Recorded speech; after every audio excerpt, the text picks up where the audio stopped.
dhimma Jawaarii fi maalii haala amma deemaa jirudha. Namni kun ekspertiidha. An narra beeka sirra billee beekuu danda'a narra beeka dheennaa namana.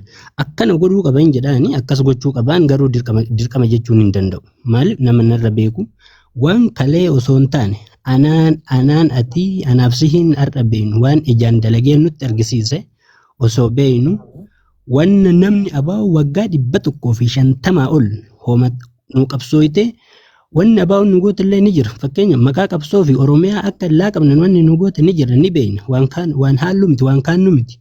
Garuu waggaa 50 olitti waan hin geenye waggaa 4 keessatti nama nu sirreesse.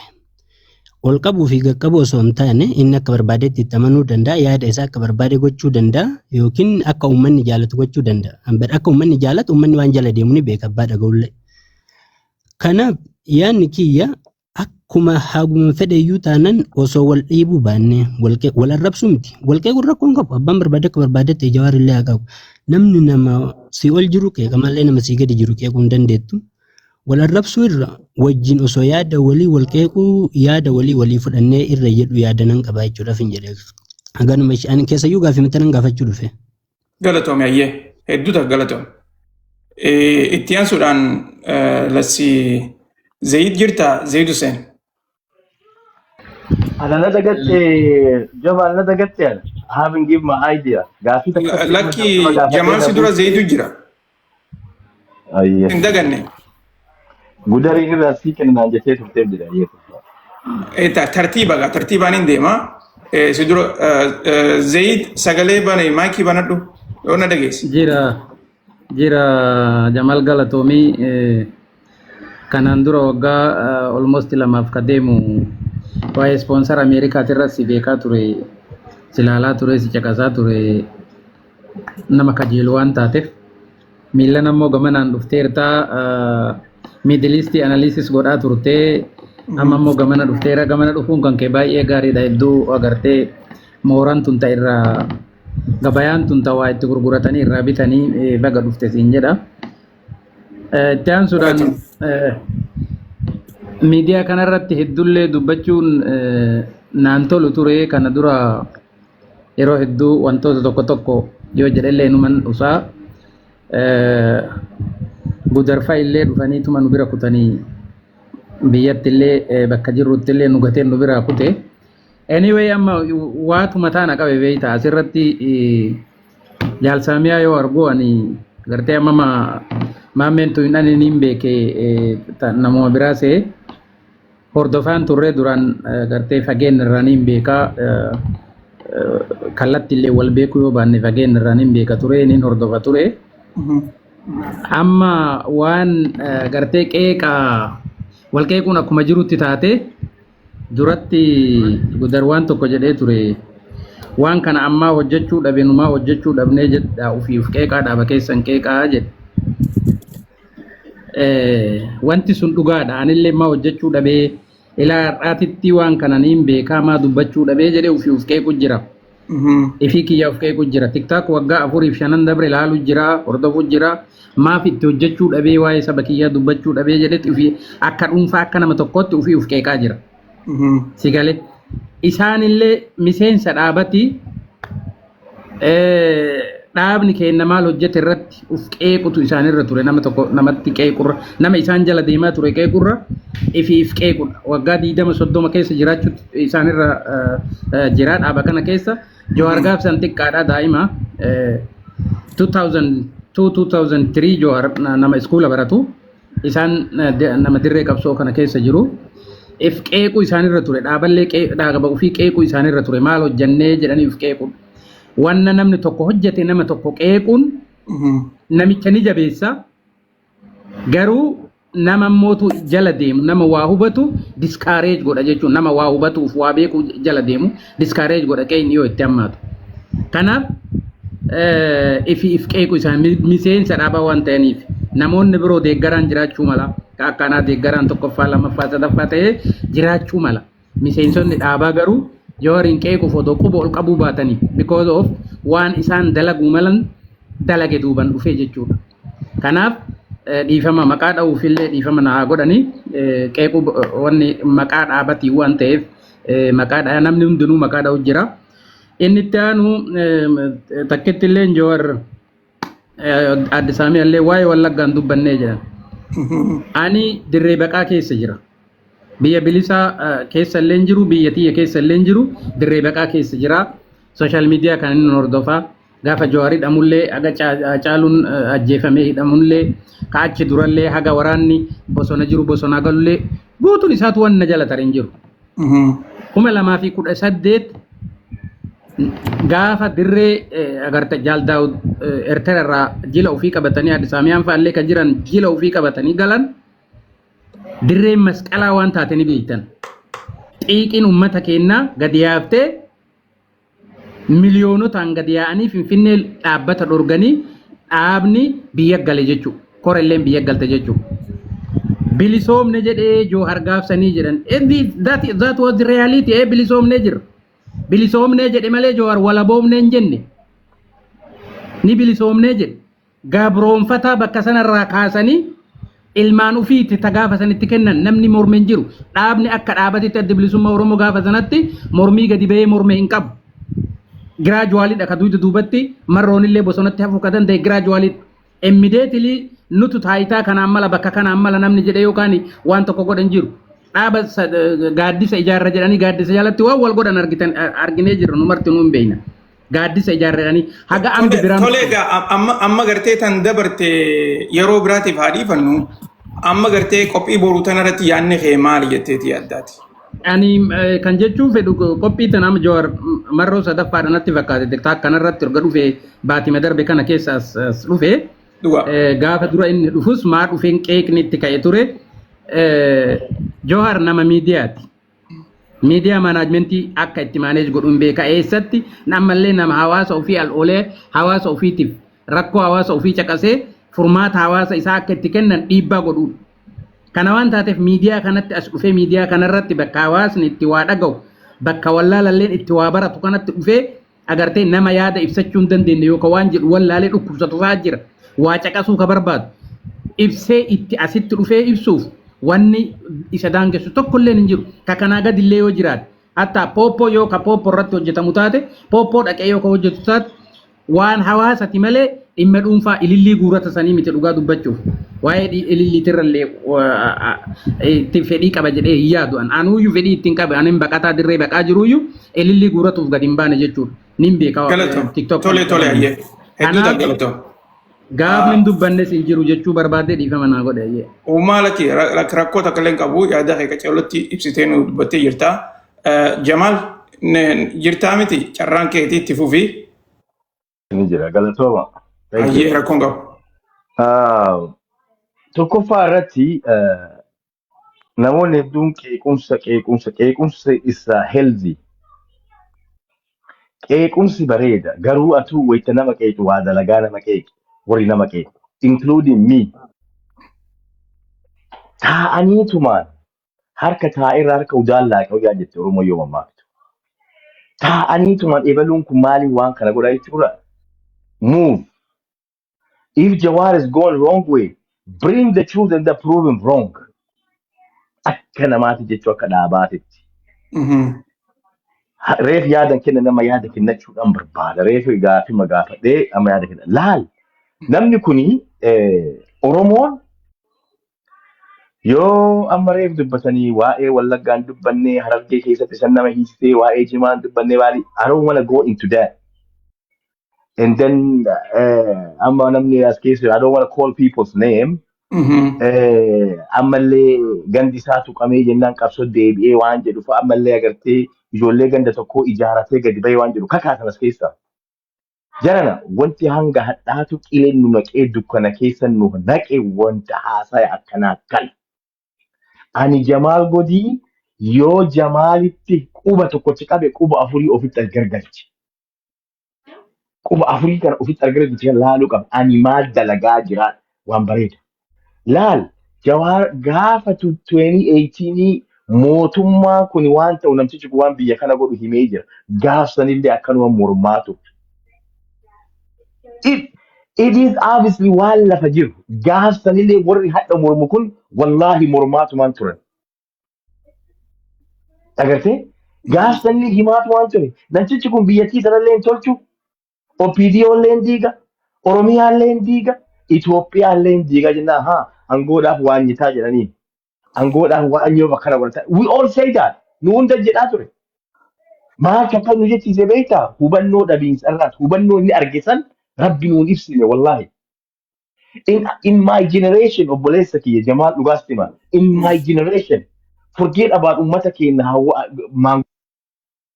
akka waaqoo guutuu ka akka Aliyyi Cirrii kan akka agartee Jaarraa Abbaa Gadaa Elemuu Qilxuu kanneen Taaddasaa Birruu kanneen isaan dalaganii jira yeroo isaaniitti seenaa isaanii himna akka Leenjisoo Diigaa fa'a seenaa himu jirra beeki.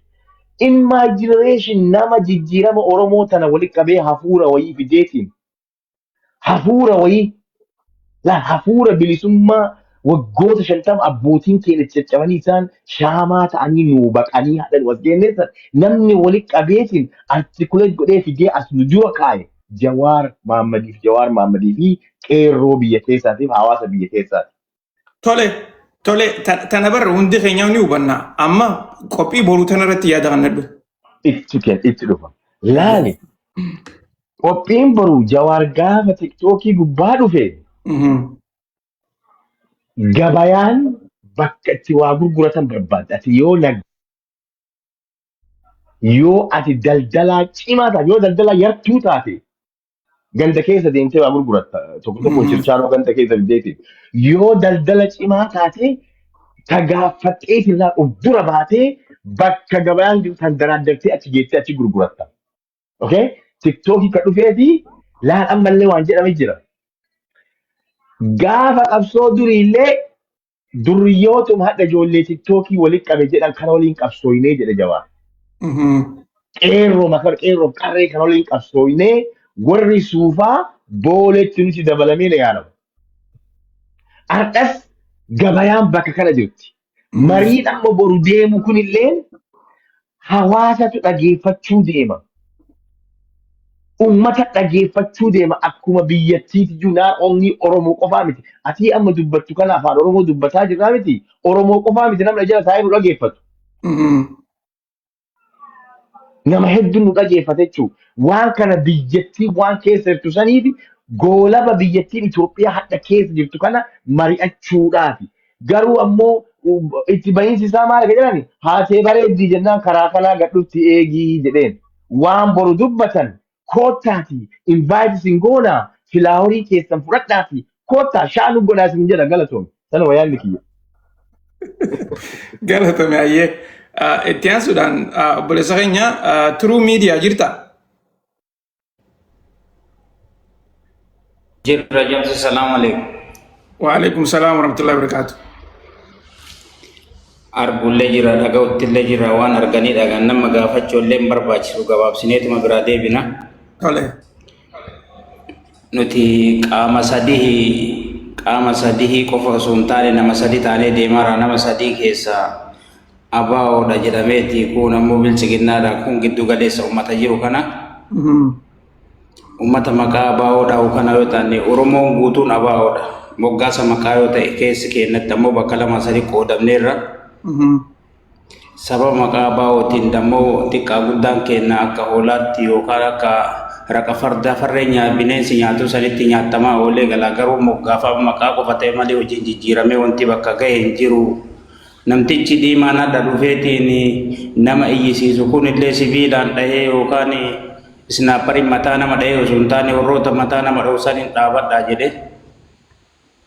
Akka guutuu Oromiyaatitti dammoo humni nama baratee hayyoota bakka hundaa qabna hayyoota keessa akka jalqabaatti akka seenaatti akka qorannee gaafannetti illee yoo dogongoruu baadhee gara Wallaggaa kana humni nama barateetii fi hayyoonni baay'inaan jirani akka seenaa keessatti argee dhagayetti illee garuu humni amma cabee jireenya illee dhabee hayyoonni isaaniillee bakka kanatti dhaabachuu dadhaban ummata gara Wallaggaa kana sababni kana ta'aniif illee xiyyeeffanna Haasillaasee Minilik irraa kaasee isaan irratti xiyyeeffatee hayyoota isaanii irratti xiyyeeffatee dhaaba isaanii socho'uu dhoogge biyya keessa kan teennee fi daraaraan isaanii akka lafa hin buunetti irra raawwatame wanti sun Minilik irraa osoo hin taane haqa biyya Ahmadiititti itti fufe hin dhaabannee jechuudha ittuma fufaara nuti amma addeeminee wanti amma nuti dhuunfaa keenyatti haasaaru waan ollaati jechuudha waan waliiti jechuudha waan mana keessaati jechuudha waan dubartiin akka bunaa sooqiddaa yookaan ollaa walii rahmata walii oolama jedhamu sanitti walii qarqaru sanii gad deebisanii ebilumaa dubbateedha jibbaan namni kamii irraayyuu abbaa wajjin namni lafee onnee guutuun jaalataa namni jibbuun jiru jawaaniin illee akkasuma jechuudha garuu garaagarummaan isaan qaban irraa hojii ta'e abaa'oon muka seenanii sibiila rukutaaranii jawar dammu qalamaan kaleessallee kompiitaraan hadhallee qalamaan sammuudhaan deemaara garaagarummaan keenya bakka kana jira isa bilchiginnaatiin lufuu dhiisi namoonni hedduun amma naannoo irratti hundaa'anii kaleessa naannoo kanaaf hin dubbanne hadhamaa bahee dubbatee osoo hin taane jawar kadhallee bahee dubbateef naannoo ofiitiif osoo hin taane guutuu Itoophiyaatiif dubbataara bifa sanitti osoo laallee bareedaa sitti hin dheeressuu dhiifamu. Hedduuta galatoome bareedaadha yaada bareedaadha dhiyeessite itti aansuudhaan ibsaa na dhageessaa? Dhagee. Ayyee carraan keeti haa. Ayyee gudari raayis gaafis nan qaba. Jalqaba gudariif hin gaafii dhiyeessaa tokkoffaa erga Jawaar uummataaf dubbachuu jalqabe uummanni du'aatii illee irraa dhaabbatee je. Gudar gubbaa qoricha amma bakka biraan fageessinuu arguma keessa gataa deebinu. Gubbaa qorichaa keessatti guyyaa 3 keessatti namoota meeqaatu dhume isaan sanuu du'aatii ilaalchisu tiktokaan naan ayyamne malee silaa baay'ee si garsiisuu nan danda'a. Baatti yoo deemte naannoo cinaaksanii fudhatte karaa kombolchaa kana fudhatte namoota toora gara namoota 5-6 oliitu kan milishuma piipii kanaan du'eef piipi. Warroota Somaalee kanaan dhume kunoo akkamii isaan kunoo namatti lakkaa'amanii kajuu tokko sanii lammaffaan Jawaar Oromoo farasti jebbee gara ayyaam Itoophiyaa farastiitti bara kam jijjiirate. Gaafiin lamaan tana kattiyaanu waa'ee reefuun tanammaan tana isaan kaasan waa'ee cimdooti. Waa'een cimdoodhaa waan kaadamuu qabuu miti. Waa'ee cimdoo jalatti jiraachuun isaanii immoo gowwoomu dhugaati. Maaliif amma gama Itoophiyaa cimdoodhamma mariin kunuu garuma cimdoo wajji wal qabateetti deemamma kun garii mariin Itoophiyaa jechuudha. Dhaaba Oromoo tokko diidee maaliif dhaaba Oromoo tokko irratti erga Daawud Girmaa Xurunaa namni hin beekne hin jiru. Atis beektaanis beeka durirraa kaanee beekna akka inni basaasaa ta'e. Erga warra badiin balleesse jalqabamuun barbaachise abbaan badii guddaan abbaa jaalalataa fi leencoo lataarraa maaliif jalqabamuu diti? Warri barootachaas akka du'aniif wantoota warreen jalqaba wanta godhe keessa baaroo fi badoofaa akka isaan dhumaniif warroota gahee guddoo taphate keessa jalqaba leencoo lataati isarraa maaliif kaa'amuu diti? Qeeqni kunoo kitaaba leencoo booda maaliif gabba'e? Achi dura maaliif gabba'uu dhabe? Maaliif carraa opportunistii eeggatanii dhufanidha? Tole hayyee. Xumurtii gaaffii ta'e? Xumurrillee ammaaf asumatti hin dhaabe bakka yeroodhaaf. Okay. Tole galatoomii. Itti aansuudhaan guutamaa Gatmaan jirtaa? Gatmaan akkasuma? Yaanan jira Jamaal kenna. Ayyee. Okay, dursuu jaalatamtoonni kabajamtoonni uummata Oromoo akkam nagaa jirtu isiniin jechuu barbaada. Sagalee xiqqoo ol fuudhi. Okay.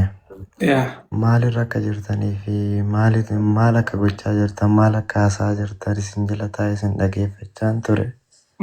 Hedduu tokko isin hubadhee jira.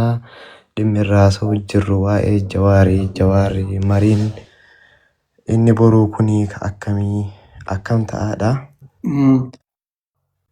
Ani dhugaa dubbachuuf marii boruu kana boruma yoo wajjin dhageeffanne irra hedduu tokko nu gammachiisa jedhee yaada.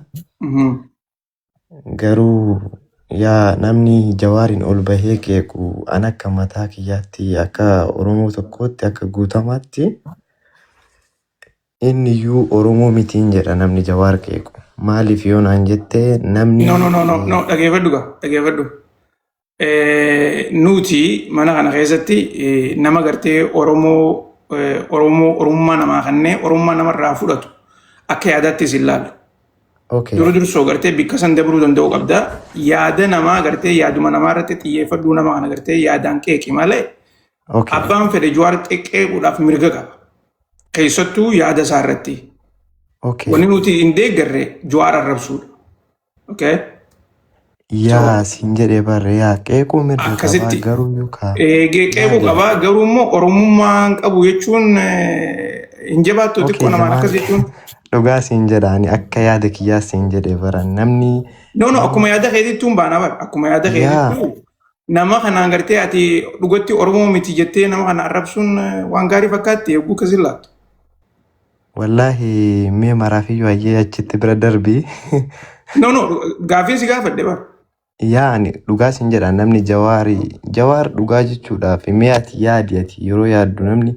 Oromoo ta'ee Jawaar jibbu gonkumayyuu namni sun akka kiyyatti inni kun naaf Oromoo miti jedhee fudha maaliifi akkas ta'uu qabuudha bara wanneen asitti bilaal wanneen nuti mana kana keessatti godhu jirru namni keenya hundinuu kanuma fedhee haa taatu odoo wal hin arrabsine odoo maqaa badaa warran keenya garuu immoo yaada keenya ibsachuu danda'uudha qabnaadha. Kanarratti namni Jawaar hin jaalanne takka Jawaar hin deeggarre Oromoo miti jechuun dhugatti gartee waan fudhatama hin qabne takka nama Oromooti irraa wanni kanaa kuni gabboo hin qabu. Jamaal kennamee Jawaariin maaliif qeeqa Oromoon Jawaar maal nama godhe? Mana keessatti ibsu jiranii bire namayyuu bar ibsu jiranii anaami miti ber haqeeqaa jiru warra mana keessa jiruutu gartee yaada isaanii dhiyeeffachaa jira yaada isaanii gartee yaada keessanii dhiyeeffattan jechuun hin dandeenyu yaada isaanii haa dhiyeeffatanii. Kanammoo atis gartee rakkina yaada namaa fudhachuudhaaf yoo qabaatte sanirratti gartee hojjechuu danda'uudha qabda. Yaa ani bari yaada keenan fudha beeta ani garuu akka yaada guutamaatti siin jechuu jira beeta an nama qeequufillee yookaan nama arrabsuufi miti beete. Sanirraa yoo gabaabsine laal haa gabaabsinu mee namni Jawaar qeequu dhugatti gartee dogoggora jiranii yoo jette gaarii. Oromummaa irraan fuudhin jettaa? Nam tokkollee irraa fuudhuu hin dandeessu. Hayyee hundaafiyyuu Oromoon guutuun iyyuu jechuudha. Warri biyya keessa jirtaniif warri biyya alaa jirtanillee hayyee Jawaar maaliif qeequ? Jawaar qeequun nurra hin jiraatu siigalee silaa yeroo kana qabsoon nu wajji qabsaa'uu qabnu har'a mootummaan Itoophiyaa bulchaa jiru maqaa Oromootiin biyya keenya miidhaa jira nu miidhu jira siigalee garuu inni kuni nuuf dhaabbatee nurraa dubbachuutti jira. Kaleessallee namni hadha mootummaa kana bakka kanaan gahee isa kana jechuudha. Qeerroo fi qarree wajjin jechuudha. Rabbi wajjin. Namni waan kana hunda godhee akka nu Oromoon akka Amaara kaleessa nu gabroonfataa ture haa ta'u maqaafillee haa ta'u Oromootu bulcha jedhan siigalee. Kuniyyuu an akka kiyyatti naaf kabajaadha garuu haa ta'u maqaan homaa miti beekte maqaan Oromoo bulcha wanni jettu faayidaa hin qabu maaliifi tokkoffaa warri biyya bulchuu warroonni mootummaa biyyaallee deeggaruu kaabineellee yoo akka tasaa ta'e jala jiraate siigalee. Uummata Oromootiif haqni isaa eeggamuufii qaba haqni isaa galuufii qaba jalqaba irratti jechuudha. Gaafa kana namni mootummaarra rakkoota kan qabu Jawaarillee akkasuma. Mootummaarra rakkoota kan qabu haqa uummataa eegi. Wanni Jawaar jechaa turellee kanuma wanni nama jedhaa jirullee kanuma. Amma immoo warri Itoophiyaa Farstii jedha Jawaarii jechuu jiran. Jawaar Itoophiyaa Farstii wanni inni jedhee fi akka adda bahanillee furmaanni hin jirre argee jira siigalee. Anuu akka hiyyatti amma haqa uummata guutuu eegnee Itoophiyaa Oromoon biyya bulchuu hin danda'u nuun jechaa turan. Uummanni bulchuu hin danda'an nuun jedha san bulchinee itti agarsiifnaadha malee siigalee. Fottoo hin elle furmaanni takka hin jiru. Eertiraa fudhadhaa. Fottoo itti maali faayidaan isii hin jiru faayidaan. Kanaafiyyuu biyya walaba taate ijaarree Itoophiyaa Faristi Itoophiyaan gaafa Faristi taate haqa uummata Oromoo eeganii haqa uummata Amaaraa eegdee haqa uummata Tigree eegdee yoo kan bulchitu ta'ee biyyi akkasitti biyya jedhama. Kanaafiyyuu Itoophiyaa Faristi jechuun isin hin quuqin Oromoo. Tole rakkoo miti. Rakkoo takka illee hin qabu galatoom. Yaa Itoophiyaa Faristi jechuun akka isin hin quuqin Jawaar wanni inni oofu hundi isaatu sirriidha.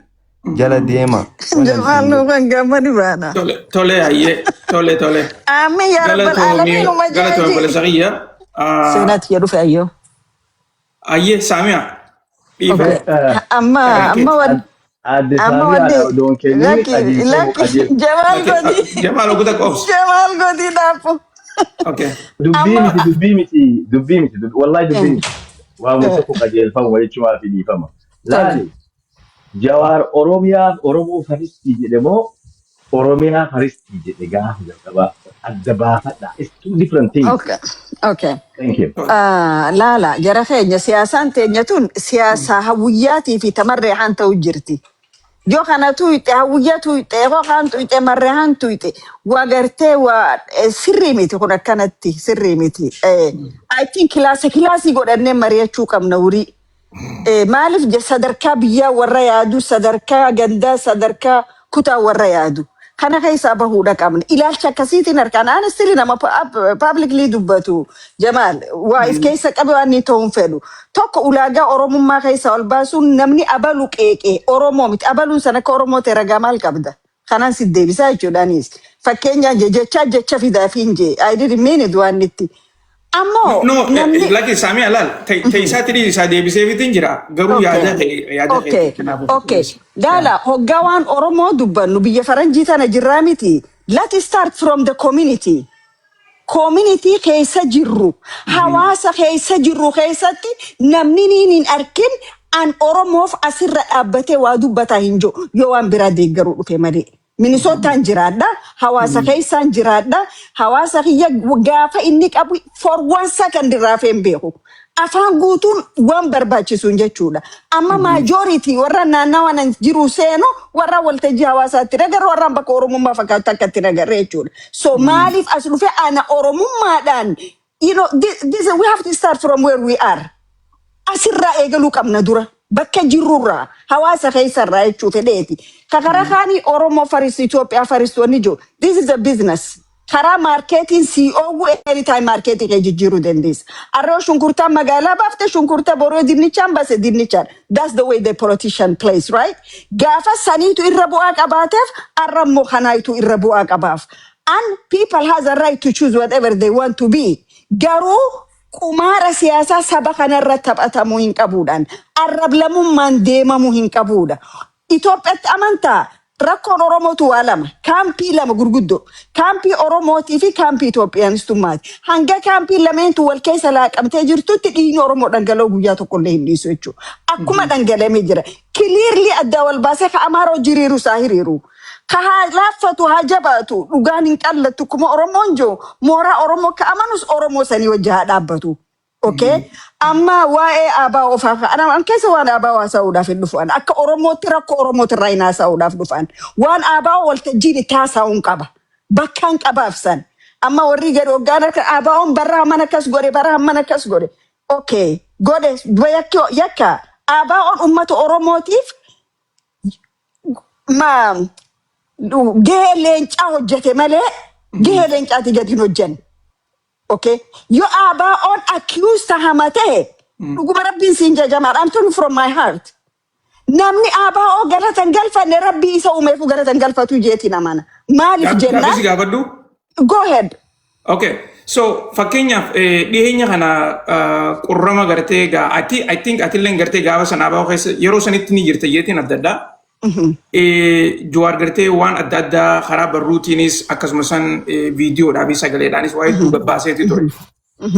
Kanarratti gara abaa'ootiin inumaatu gartee qormaanni tokko investigationni godhameeti ture. Investigationa sanirrattis fact findingii godhanii warreen gartee qormaata san gaggeessan akka gartee yaada lama dubbataniitu jira. Yaadni tokko qormaanni san gaggeeffameeti ture. Garuu immoo odoo gartee fiinxan bahiin odoo gartee murtiin barbaachisu san takka gartee karaa badiitti odoo hin dhiyaanne itti gaafatamaan abaa'oodhaa karatti hambise jechuudhaan warra gartee yaada dhiyeessutu jira. Kanarratti wanni durdursoo waan lama gartee wanni si gaafachuu barbaadu durdursoo wanni gartee Jawaar je'ee gabbaase san ni jirti moo hin jirtuudha takka sanii lama dammaasis gara gartee jaarmeyaatiin dura deemaan dhaabaa yeroo sanitti qormaata gartee warreen takka investigationii gartee godhame san irratti inni gartee investigation san akka gartee ifan taanetti ajjeesee takka haratti hambisee jaanii gartee oguu isa irratti gartee himannaa banatan kanarratti maal jettaa yaadalameen kanarratti gartee kana kuni directly isallee laallatu immoo ka yaadaatti gartee ati maal Jamal, honestly speaking, waan Johar maxxansee Johar kana godhee miti. An eenyu katti ergeen fedha warra ifii dhaabbatee ABO kirit. No, I am telling you from the fact. No. No, because I know where he gets from. Okay? Namni tokkolleenu atis ni beekta anis ni beeka. Atis ni beekta anis ni beeka. Namnummaan tokkolleenu soorsi isaanii gadi hin baasu ni beekta. No, and soorsi namni gabbaasu hin jiru. Soorsi irratti naasu hin nuqa. Let me say this. Inni miseensa dhaaba tokkooti. Itti aanaa dhaaba tokkooti. Itti aanaa KFO'ti. Eenyu mirga isaa kanne jaarmee siyaasaa tokko criticize godhu uummanni akka uummata criticize godhuu danda'a. Uummanni ni danda'a. Maaliif uummata kanaaf hin qabsa? No Jamal, uummata kanaaf hin qabsa. Uummanni anytime ABO gaafachuu danda'a. No, ati gadhaabuu mucaa. Ati mucaa torbaanii guyyaa lama. Ati mucaa guyyaa lama torbaanii orientation kannaniif dhaabeeti ta'e garaan itti deebi'a. Uummanni Oromoo adda bilisummaa Oromoo yeroo fedhe waa gaafachuu danda'a. Okay, Saamee na dhagee. Anaa gaafisi gaafateemi.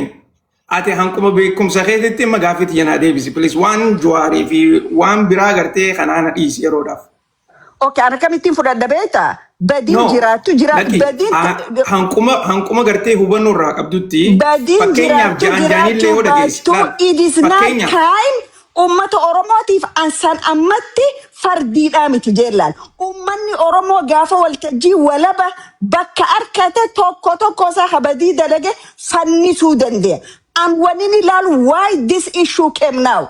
Amma fakkeenya Girmaa Xurunee Johar mataasaa wajji dalagaa ture. Johar eega Girmaa 75 irraa nyaate booda gabbee isa criticize godhu eegala. Akkana wal himuu qabna.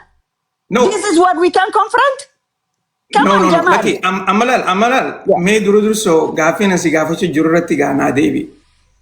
Amalal gaafii tana silaa gartee yoo akkanatti illee deebisuu dandeessu taate ani waan hin dhageerra yoo jettee gartee kanuu himtu taate irra bareedaa na fakkaata. Daaretti gartee faaktii gartee qabdullee odoon taane. Waanin dhageeniin beeka waanin ifii keessa qormaata keessa turaniin beeka waan godha kaniin beeka waan jiru I am not it is not the time. Very short. Okay. Tole aye. Itti fufi aye yaadare. It is not time. Kanaaf ani amma keessatti amma leelaal. Amma keessatti yoo badiidha walii gafuuna taate 2018 badiin godhamte ta'arra jaantuun eenyu irratti ka jiidullee into saamiyaati into akkasitti into we are not going to go gaafii tana hin deebisu eegiyette gaafii tana hin deebisu eegiyette kan sanirraa haasuun hin ta'u maata kalee maal godhuun nurra jira ammatti Oromoon maal keessa jira amma mariin biyyoolessaa kun badii akkamiin Oromoo deemu jira. Marii biyyoolessaa kana keessa waa'ee Finfinneetiif waa'ee dirree dhawaa warra Oromiyaa bakka bu'e san dhoysaniiti warra biraa kennanii warra Oromiyaa haaluma ikoonomiitiif nagee biyyaa irratti akka mari'atu godhame. Badii as deemu jirtu tana jalaa Oromoon akkamii bahuu qaba akka sabaatti ja'amee yoo mari'atame karanti ishuu irratti yoo dibeet goone qofa malee waan dabre deebisuu hin dandeenyu. Histooriyaaniif kiisuudha isaan seenaa har'a barreessanii. Arrarraa kaane maal amma deemu jiru Lucky. No. I disagree. Go ahead. Nuti waan dabre rais qorannee irraa barannee fuuldura gartee sirreeffannee akkasitti tarkaanfachuu danda'uudha qabna. Jamal, waan dabre maaliif right waan dabre bar hoggaate isu evaluate goota bar amatatti hujii amata dabre hojjette keessatti badii maaltu hojjetame dogoggora akkami garuu nuti ammaan tana go ahead nuti ammaan tana bika gartee waan dabre kanarraa filannee gartee kana qofarraa haasoo qabna jennee akkasitti waan biraammoo ukkaamsinu keessa hin jiru. Amma yoo gartee waan dabre tanarraas gartee kan ani masalaa gartee yooniin bilbila daawwit qabaadhe dhugatti gartee asirratti afeeree gartee gaaffii tan hunda gaafachuudhaan fedha. Maaliif ummata Oromootiif deebiin deebuu qabdi. Ummanni keenya amma booda badii durirraa barannee waan ammaan tanarratti gartee qormaata hojjennee fuulduraadhaaf kan lafatti gartee waan kana hojjechuu qabnaa jennee tarkaanfachuu danda'uu qabna. Qabsoon akkasitti tolaa deemu malee. I agree with you. Qaamni fi badii keessa jiru aabaa orra qubalaachuu hin danda'u. That is my point. Qaamni fi aabaa orra akkasittiin ta'u wanni ammaan tana irraa haasoo jirru fakkeenyaaf gartee okay waan dabre haabaa'oon hojjette je'ee Jawaar gadhiiseeti jira. Aabaa'oon ani mana kana keessatti illee gartee oguun oduu dubbadhu oguun oduu dhiyeessu dubbadheetiin jedha. Warri mana kana keessa jiru waan hin anjee gartee qacoolotti yaadate jeetiin adda yoo gartee quban qaba.